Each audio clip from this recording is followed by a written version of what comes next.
Yes.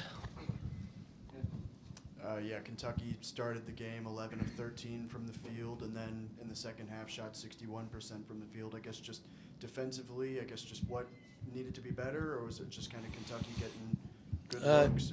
Two things happened, and you can talk shooting and all that one. They out-toughed us.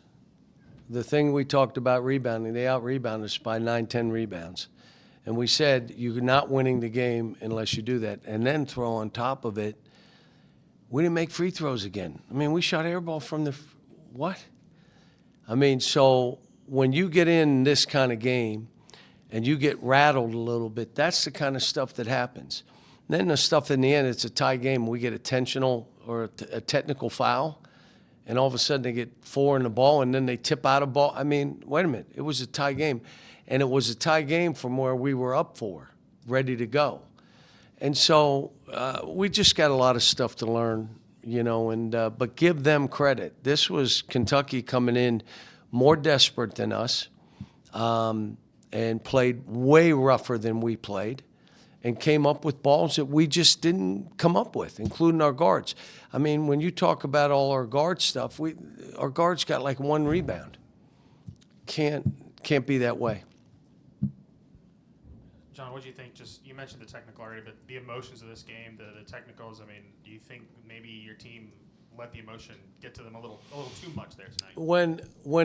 When they got the physicalness of the game, they did some things. They didn't respond the way we've talked, and I knew the game was going to be physical. I told them, and it may be a little chippy, and I said, but you cannot get a technical or do something that costs us a game, and it's exactly what happened. And I talked about it.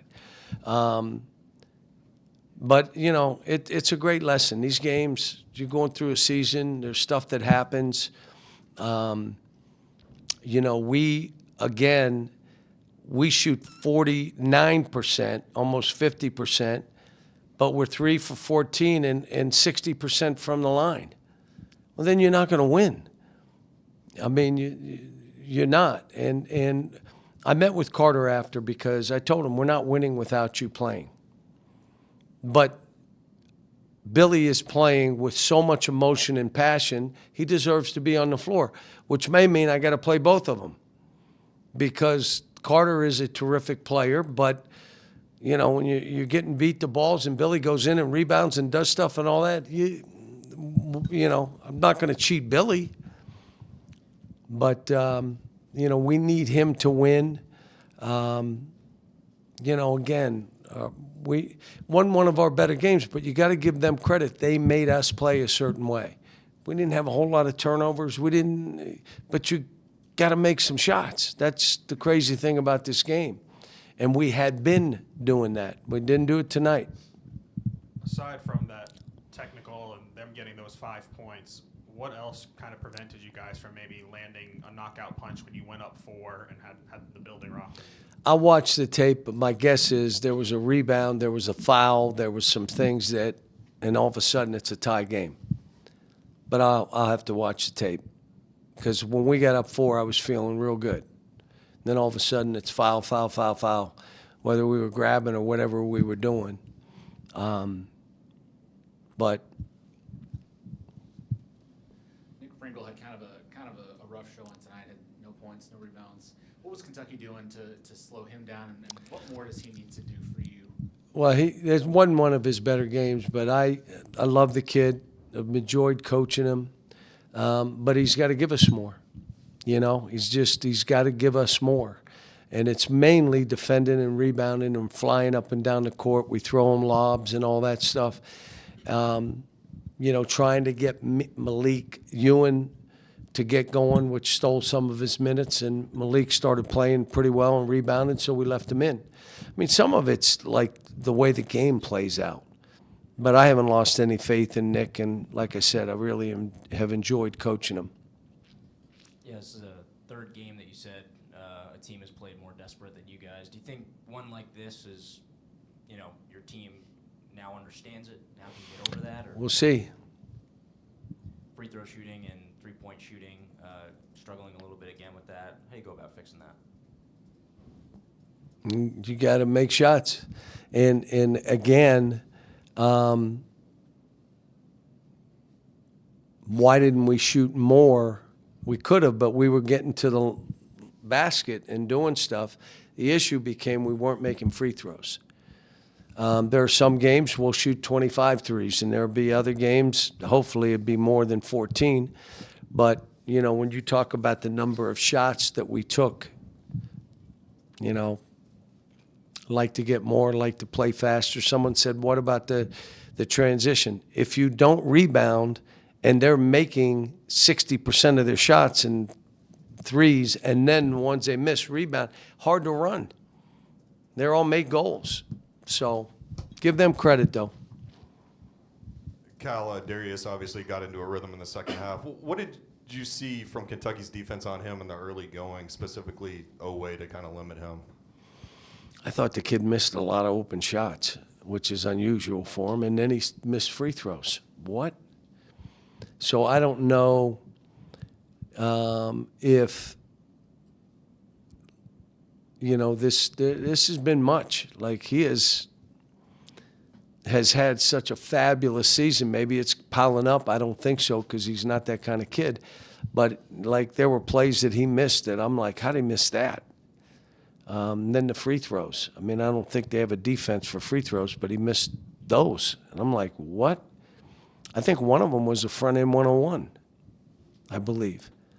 But, you know, like I said, he is really good, Malik Thomas. And I didn't play DJ as much as I would have liked. Probably should have got Darius out of there a little bit more than I did. But at the end, I was just trying to keep the game close so we had a chance to win. Coach, you know better than anybody. What's some sort of advice you give to Mark Pope as he deals with the roller coaster season and learning off criticism? I think he's doing a terrific job. I've said it. You know, when you struggle and then you get your team playing right, it means you're coaching. I think he's doing great. I think he's the right guy for that job. You know, beat us. And it's kind of like my team went in last year was more desperate than his team. This year, his team came in here more desperate than my team. But, yeah, I don't give advice to other coaches. I'm struggling myself, so. Cal, you offered Malachi in high school. How much have you seen him grow over the years since? Really got better. Really impacts the game. He's going to be a good player. Cal, you know, Otega routinely gets 15 or 20 points a game, but a lot of times he's not the most efficient player from the field. But today, that's the highest he shot against an SEC team. Who are you talking about? Otega Oweh. And I just didn't know, do you feel like you guys played him well and he just was making shots, or do you feel like that you guys didn't do enough to kind of We've got to get better defensively. I mean, we're one of those teams that, you know, 2-point field goal percentage now, we are really good at it too. Our 2-point field goal percentage is like the best, but we're giving up 2-point field goals, and that's where he hurts you. So we'll continue to work on it, look at the film and say what else can we do. I mean, I like the fact they went zone and it had no effect on us. There were things that happened, but still defensively, like there were plays they drove and my big guy didn't try to block it. He just, like, you got to go block those. And the biggest thing that, like, what's happening for them is their offensive rebounding. So they shoot a shot, they may not make it, but they go get it. Last question. Cal, after a game like that, do you like having a week off before you go to Starkville next Saturday, or would you rather have a game in the midweek? Probably like 2 weeks off after that. No, it comes at a good time. It would have been better after a win to regroup, but the kid, I'm going to give them 2 days off, whether we won or lost. I was doing that, so Sunday, Monday they'll be off, then we'll start practicing next week. But it's, you know, that when you get a break in the season, normally your team needs it, and we'll regroup. I like my team. I mean, we've had some stinkers like this. We've had 3 or 4 of them.